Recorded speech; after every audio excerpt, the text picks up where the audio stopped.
Donald Trump said he plans to, quote, remove anyone who is not a net asset to the United States. How do you, by what measure? How? You can. If they can't love our country, we don't want them. But how do you measure that? Before we get to how much do you love the country, right? Before we get to, obviously, communists shouldn't be welcome in the country, but how far do you veer into socialism? How about just, can you speak the language of the country? And will you not advocate for and fly the flag of the opponent's team? Let's go. You know who's been doing it a long time? Jon Stewart. Yeah, funny guy. I will say Jon Stewart is funny. He's objectively funny. He's objectively funny. Yeah. I would give him that credit more than Bill Maher, who's kind of a chameleon. I know sometimes he says some things that people like, so they think he's amongst us. He's not. Jon Stewart is funny. Jon Stewart used to be quite a bit more even-handed. And I don't remember him as much straw manning all the time. I think it's a lot of, because it's not his show anymore. That's true. It's not his show anymore. He came back. They changed everything over the years with Trevor Noah. Trevor Noah left, and it's been like a year or whatever. And it's writers. It's all the different producers and writers that are putting their stuff. I don't think it's necessarily all him. I think he's like, yeah, I agree. This is dumb. That's silly. Let me come in on Monday and do a show. Sure. And that being said, still infinitely funnier than Trevor Noah.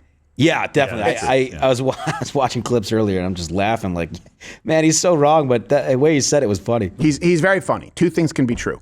Now he's been flat out misrepresenting President Trump or making some assertions here. But the funny thing is, even his misrepresentations that he uses to try and present the case so that you're horrified, I kind of like them.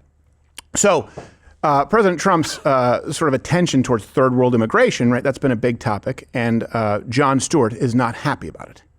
The policy change that Trump is making in the aftermath of the terrible National Guard shooting in D.C., that horrible act was done by one individual who happened to be part of a larger group of Afghans who were brought here because they risked their lives helping the United States during our invasion of Afghanistan, which of course means we know that an Afghan national is the suspected shooter of these National Guardsmen.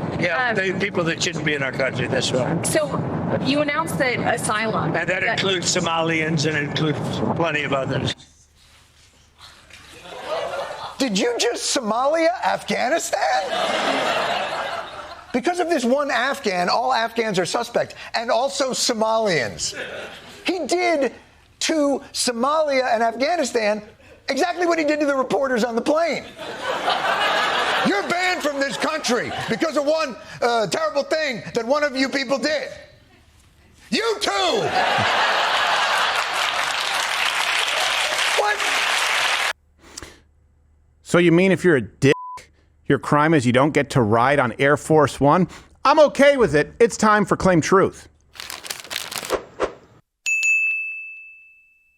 And I don't think that Jon Stewart is this dense with the way he presents this sometimes, which maybe, like you said, he may be checked out a little bit and the writers are taking more charge. So the first claim that Jon Stewart makes, all references available, links in the description, that Afghans have nothing to do with Somalia. If you're wondering what Somalians had to do with the Afghan shooter, yeah.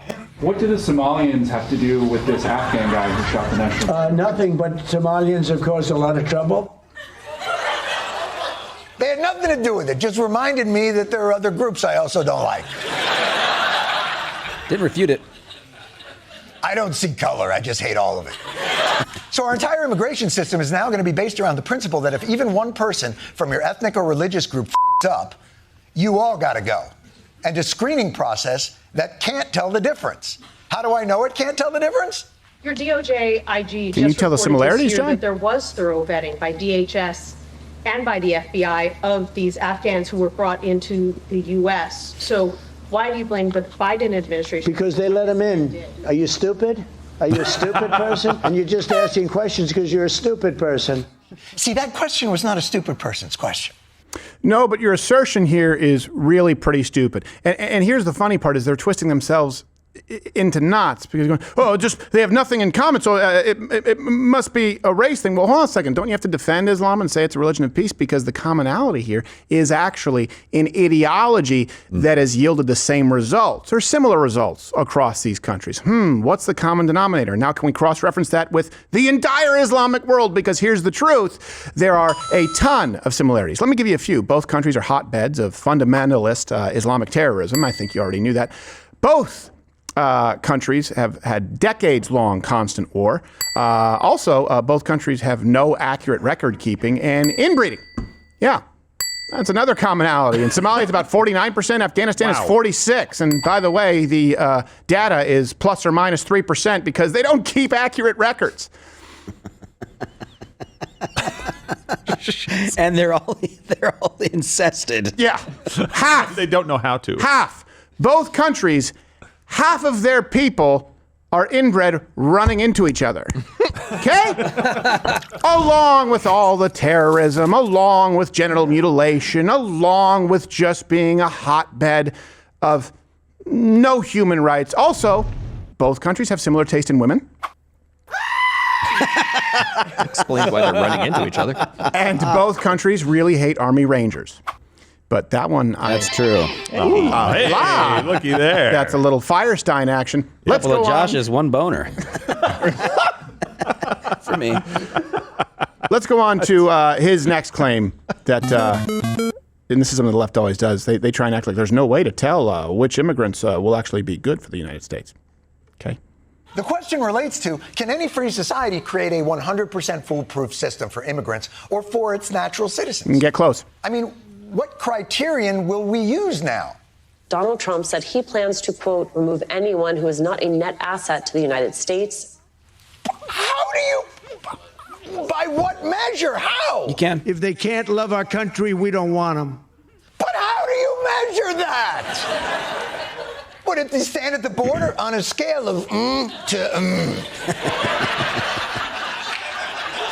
How much do you, do you say to the moon and back or just to the moon?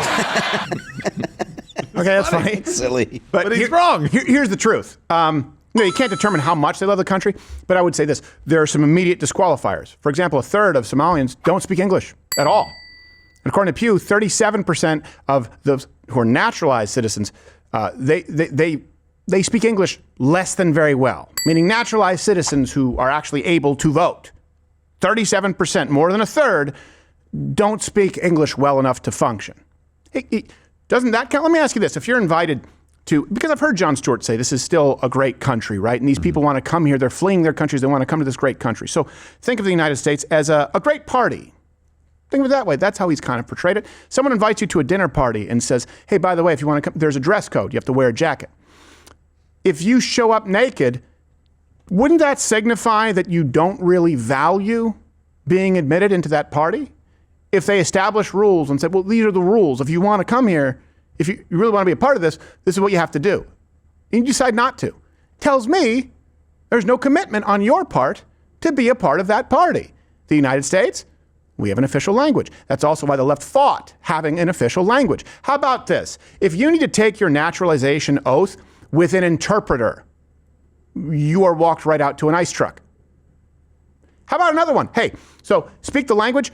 Don't wave the flag of a foreign nation, especially not one that's adversarial to us.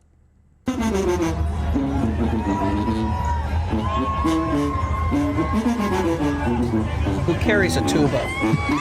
Fat guys.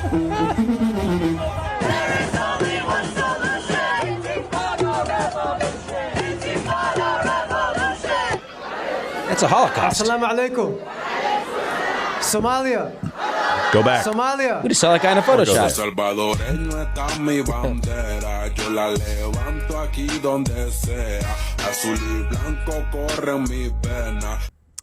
Yeah, I don't think you want to be a part of this country enough. Why not? I don't see our country's flag. I see one from a different country. You're not welcome. You're probably welcome in the country whose flag you're waving. That's simple enough. I'm not saying that we have all of the litmus tests, but those, could we agree? In other words, if you're going to build a coalition a populist coalition with those on the left. Can we agree on the disqualifiers, at least? Before we get to how much do you love the country, right? Before we get to, obviously, communists shouldn't be welcome in the country, but how far do you veer into socialism? How about just, can you speak the language of the country, and will you not advocate for and fly the flag of the opponent's team? Can we agree on the disqualifiers? If not, I'm not going to try to find common ground with you. Why would I do that? It's a slow march into our own demise. Here's the next claim that Jon Stewart makes. And I know you're going to be surprised, but of course he had to turn it into a racist thing. Can you give us a more specific idea of which groups would pass your muster? I love the Irish, special people. I really do. I love the Irish. We're back Italians. We love the Italians. Donald Trump's defended wanting immigrants from, quote, nice countries like Denmark and Switzerland. Okay, now I'm starting to see a pattern.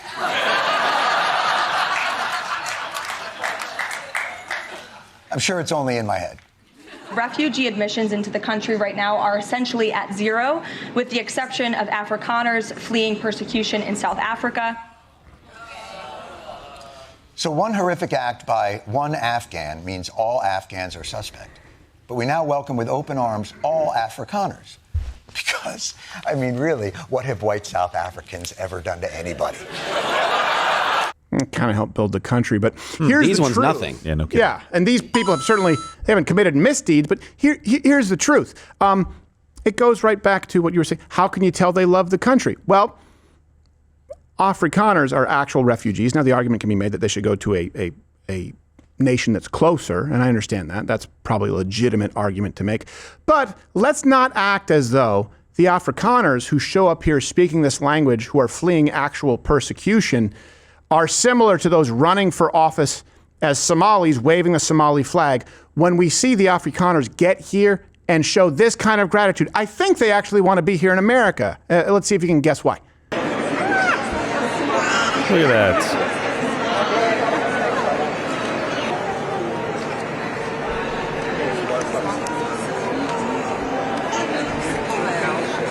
But you know what? Let's go with that premise.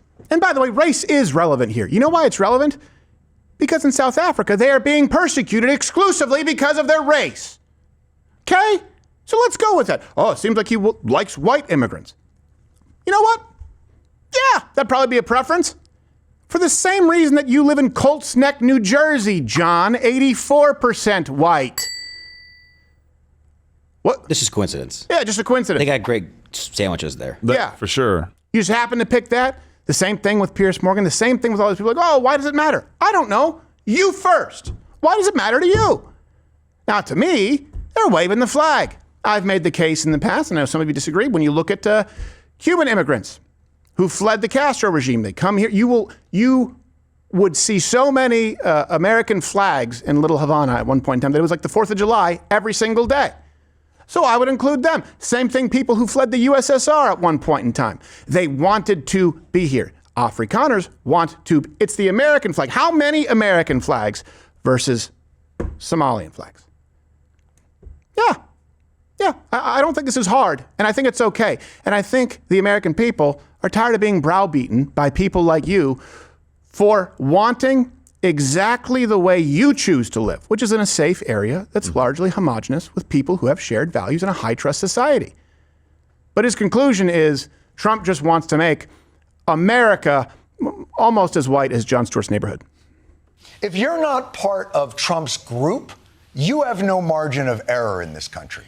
But if you are, it's all margin of error. Not only are you not judged by the worst of your group, the worst of your group isn't judged at all.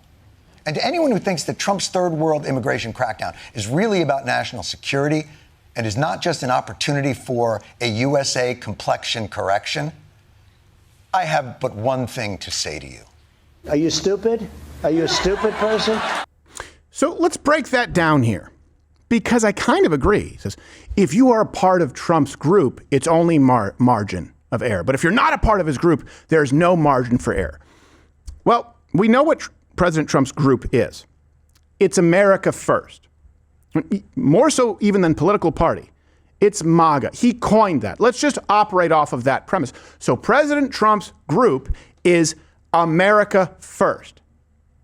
So that's the good group. Yeah. So he's saying there's more margin of error. Citizens, people who are serving this country, people who place this country above all other nations. If you are not his group, what that would mean is people who put anything other than America first, namely other countries, namely other cultures, namely other values. Yeah, there should be a lower margin for error. We should be selective. Yeah, if it's President Trump's group, America First, meaning an American citizen who's born here, he can invent his own language if he wants to. Why? Because he's an American. Someone coming in here, yeah, you have to prove your worth. I don't know if you know this. It's that way in any group that has any criteria. Country club, sports team, Bible study, women's group, any group, they have requirements. Why can't the United States?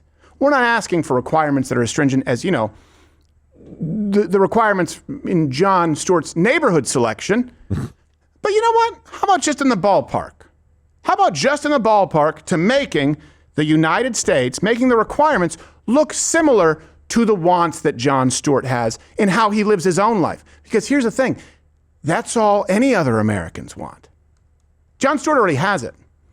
You should live like the rest of the gaggle of plebes who simply have to endure the huddled masses and people who don't share their language, values, or how about let's put a finer point on it. Genetic testing to see if you're inbred. If you are, you're not allowed in. Is that fair? Then they'll say that's discrimination against who? Name them. Against flipper kids? You talking to me? Yeah, it's discrimination against minorities. Yeah, it's a discrimination against flipper kids. That's correct. It's a discrimination against Islamic countries. Yeah. And he says Trump wants a complexion correction, calling him racist. He only wants whites. Well, then why is he asking for 600,000 Chinese students to come to America? Why is he so flip-floppy on H-1Bs coming from India and Pakistan, which, by the way, Pakistan, #1 incest country in the world. Yeah. I didn't know they were. And the most qualified employees. Apparently. Maybe Americans should be having sex with their relatives. Well, it's true because those are what we would consider big L's for Trump. Big L's. That's exactly what I'm curious saying. as to what Jon Stewart's opinion is on that. Yeah. We go 600,000 Chinese students. That's a horrible idea. More H-1Bs. That's now, you know what's worse? 20 million illegal aliens in the span of 4 years. But there's nothing about that kind of policy from Donald Trump that I'm a fan of. Jon Stewart, even people who are, if they're liberal, if they're leftist, they don't live that way. They don't. Jon Stewart lives like a conservative. Jon Stewart worked really hard, became excellent at what he does, got a show, and provided for his family, and has chosen to live in a wealthier, safe, high-trust area. Other Americans just want the same opportunity, and that opportunity is taken from them when their spot's been stolen by someone from an incestuous, anti-American hole, to use the term that also offended you guys. YouTube's is something you're not allowed to say according to the guidelines. I was quoting the guidelines. I'm glad you're still here. It means you watched this video all the way through. Oh,